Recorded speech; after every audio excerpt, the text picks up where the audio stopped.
Hello guys, good morning. कैसे हो? आज मैं आपके सामने एक स्टोरी लेकर के आई हूँ। सफलता के लिए दर्द सहना सीखो। कई बार जब लोग जीवन में अपना काम करना शुरू करते हैं तो उन्हें बहुत ज़्यादा दर्द होता है, तकलीफ़ होती है और बहुत ज़्यादा मेहनत करनी पड़ती है। कई लोग उसे बर्दाश्त नहीं कर पाते हैं। उनका शरीर जवाब दे देता है और वो उस काम को छोड़कर किसी अन्य तरकीब से सफल होने का प्रयास करने लगते हैं। लेकिन याद रखिएगा, इस प्रकार से कोई भी व्यक्ति जीवन में सफल नहीं हो सकता। सफलता का मार्ग मेहनत, दर्द और तकलीफ से होकर ही गुजरेगा और आपको सहना ही पड़ेगा। इसके लिए आप हमेशा तैयार रहिएगा। तो चलिए, इस बात के लिए मैं आपको एक कहानी के माध्यम से समझाती हूँ। एक बार एक मूर्तिकार अपने छेनी और हथौड़ा लेकर के एक मूर्ति बनाने के लिए निकलते हैं। उन्हें रास्ते में एक पत्थर दिखाई देता है और उस पत्थर से वो एक भगवान की मूर्ति बनाने के लिए उसे तराशने लगते हैं। जैसे ही पत्थर पर छेनी और हथौड़ा चलता है तो पत्थर चिल्लाने लगता है कि मुझे छोड़ दो, प्लीज़ मुझे छोड़ दो, मुझे बहुत दर्द हो रहा है, बहुत कष्ट हो रहा है।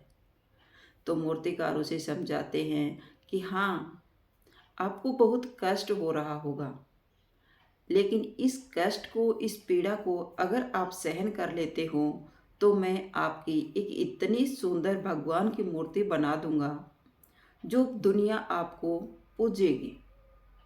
और यह कहकर उसे समझाकर उस पत्थर पर मूर्तिकार फिर से छेनी और हथौड़ा चलाने लग जाते हैं।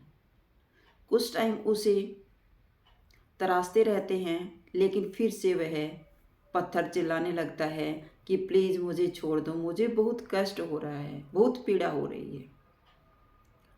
लेकिन मूर्तिकार उसे समझाते हैं कि भाई, अगर सफल होना है अपने जीवन में तो तुझे कष्ट और पीड़ा और मेहनत से गुजरना ही पड़ेगा।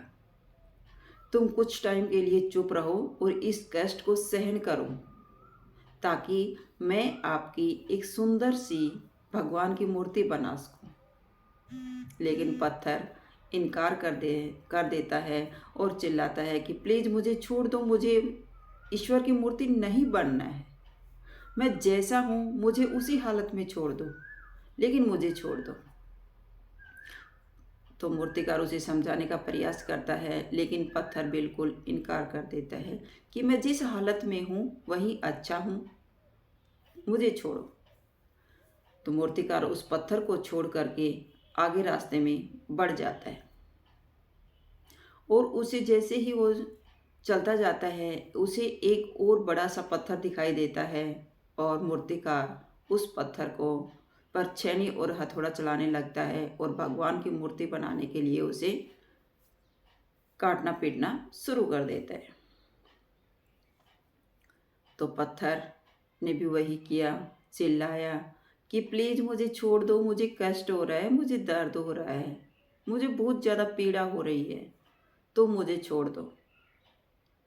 लेकिन मूर्तिकार ने उस दूसरे पत्थर को भी समझाने की कोशिश की कि अरे भाई, थोड़ा कष्ट और पीड़ा सहन कर लो, फिर मैं तुम्हारी इतनी सुंदर भगवान की मूर्ति बना दूंगा कि दुनिया तुझे पूजेगी। पत्थर ने कहा, ठीक है, तो मैं कुछ कष्ट सहन करूंगा, लेकिन मुझे बहुत पीड़ा हो रही है, बहुत दर्द हो रहा है। तो मूर्तिकार ने कहा, कोई बात नहीं, अगर जीवन में तुझे सफल होना है तो तुझे कष्ट और पीड़ा से तो गुजरना ही पड़ेगा। तो पत्थर ने कहा कि हाँ ठीक है, मैं कष्ट सह लूँगा, लेकिन कुछ ज़्यादा ही कष्ट हो रहा है। चलो तुम मुझे मूर्ति में रूपांतरित कर दो। तो मूर्तिकार ने छेनी और हथौड़े से उसे फिर से तराशने लगता है दूसरे पत्थर को और कुछ समय के बाद एक सुंदर सी भगवान की मूर्ति बना देता है। कुछ दिन बाद उस मूर्ति को एक मंदिर में उस मूर्ति की स्थापना कर देते हैं और धीरे धीरे लोग उस मंदिर को में उस मूर्ति को, जो भगवान की मूर्ति थी, उसको पूजने लगते हैं। खूब अच्छा चढ़ावा आता है, ब्राह्मण उसकी पूजा करता है, पूरे दिन सुबह से शाम तक उस मूर्ति की सेवा करता है, फूल पत्तियाँ चढ़ाई जाती हैं, प्रसाद चढ़ाया जाता है और पुजारी सुबह और शाम उसकी पूजा करता है। मूर्ति बहुत, वह पत्थर बहुत खुश रहता है और एक मूर्ति के रूप में उसे आए दिन नए नए कपड़ों से सजाया जाता है। तो यह देख करके वह पत्थर बहुत खुश होता है।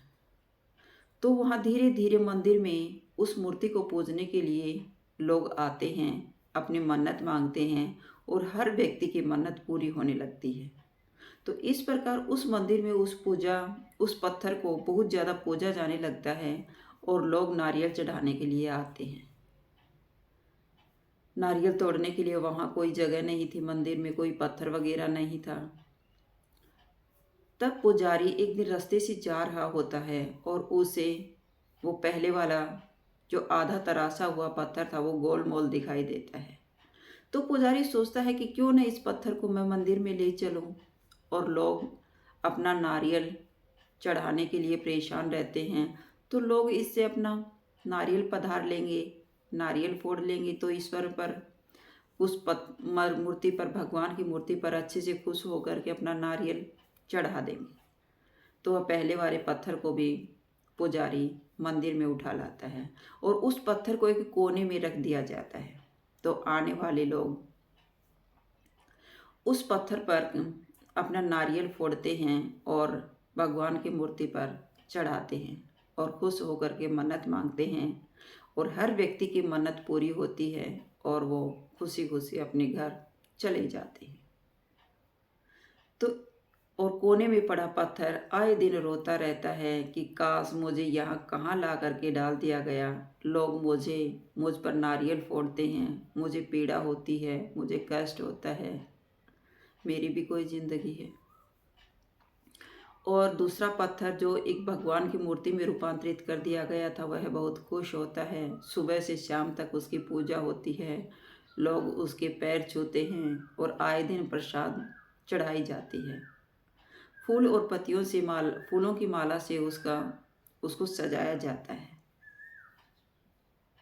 तो इस कहानी से हमें सीख मिलती है कि हमें जब भी अपने कैरियर शुरू करना पड़ता है, शुरू में उस कैरियर के लिए या फिर अपना पढ़ाई के लिए दिन रात मेहनत करनी पड़ती है, जिससे हमें पीड़ा होती है, कष्ट होता है और रात की नींद हराम हो जाती है।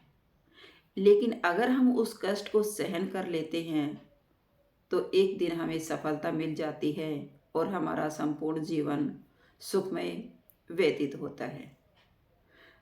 जिस प्रकार पहले वाले पत्थर ने पीड़ा और कष्ट सहने से मना कर दिया था, अगर इस प्रकार हम भी दुख दर्द और पीड़ा से मेहनत करने से डर जाते हैं तो हमारी भी जिंदगी वो पहले वाले पत्थर की तरह रह जाती है और हम अपने जीवन में कुछ भी नहीं कर पाते, हर इच्छा को मारना पड़ता है। और अगर दूसरे पत्थर की तरह हम कुछ दर्द पीड़ा सहन करते हैं, जिस प्रकार वो दर्द और पीड़ा को सहन करके एक भगवान की मूर्ति में रूपांतरित कर दिया गया, उसी प्रकार अगर हम भी दिन रात मेहनत करते हैं, अच्छी पढ़ाई करते हैं और अपनी नींद को त्याग करके खूब मेहनत करते हैं तो हमारे कैरियर में भी हम सफल हो सकते हैं और हम सुखमय जीवन जी सकते हैं। अगर आपको मेरी वीडियो अच्छी लगी हो तो प्लीज़ लाइक कीजिए, शेयर कीजिए और सब्सक्राइब करना न भूलें। फिर मिलते हैं नेक्स्ट वीडियो में। Bye bye.